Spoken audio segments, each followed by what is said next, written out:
It's not a Star Soldier, it's a Soldier Blade. That makes it totally different, right? Right? I guess not.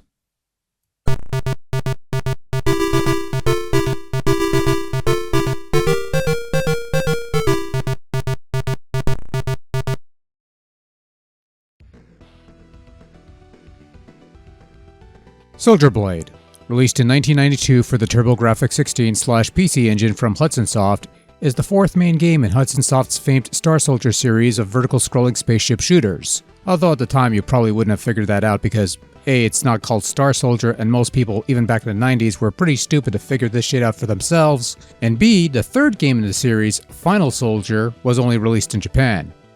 All these games were eventually re-released onto the Wii Virtual Console, which is where I'm playing these from because I still have my original Wii and all my games and they still work and all that fun stuff.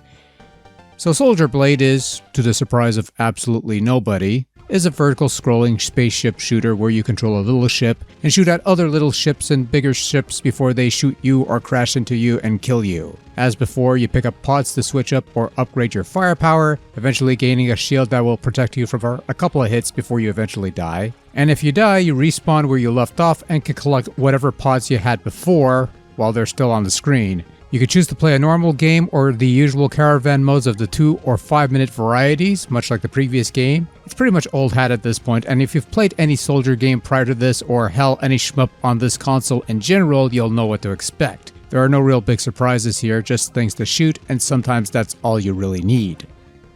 So with each of these Star Soldier entries, you had a specific gimmick that defined each game. Final Soldier had that nifty power-up customization feature, and Super Star Soldier had not being Star Soldier on NES. And so with Soldier Blade, no, you don't get a blade on your ship. That would have been nice, and I think some other game had that actually. But you can store up to 3 weapon pods that you collect along the way, and these can be used to unleash a super-powered version of your current weapon to clean house with the press of button 1. It's a neat tool for a clutch, though understand that once you use a pod to shoot your super weapon thing, you lose that pod and switch over to your next available weapon, and once you're out of pods, you're back to your default blaster, which is often a fate worse than death, especially in the later levels. Other than that, what can I say? Soldier Blade is another fine shooter on the TurboGrafx. Water is wet, the sky is blue. Gameplay is familiar, yet fast-paced. Control is smooth as it ever was, and the game even lets you hold down the fire button for rapid fire action without fiddling with turbo switches. It's nothing that hasn't been done in this series or even this genre up to this point, but on the other hand, if something works, there's no real need to fiddle with it. Soldier Blade does get a bit of a rap for being on the easy side of things, but I think that's more coming from you play enough of these things you know what to expect and there's very little to surprise you. Regardless, if the standard normal mode doesn't cut it for you, you could always switch it up to hard to heat things up a bit. I do have one minor quibble though. Why can't I pause during the caravan mode? No, seriously, I try pressing start to pause and it doesn't work. You mean I can't pause the game for 5 seconds during the caravan to pick up the dog and cuddle her for a bit? Are you kidding me? You know what? Screw you, Hudson Soft. You deserve getting bought out by Konami for this kind of foolishness. Soldier Blade sports colorful graphics, lots of creative boss designs, some fairly interesting scenery that we've all seen before in these games. By this point, we've pretty much done all we can with this series on this platform. There's some bits where the scenery changes around or little cutscenes that take place, but it's all in-game, it's all consistent with what came before. That's a good thing, by the way. One neat thing is that you could change the screen mode between normal and arcade. The latter pretty much squishing the screen so that it comes across as an arcade shooter with a more vertically inclined monitor. I don't really use it all that often.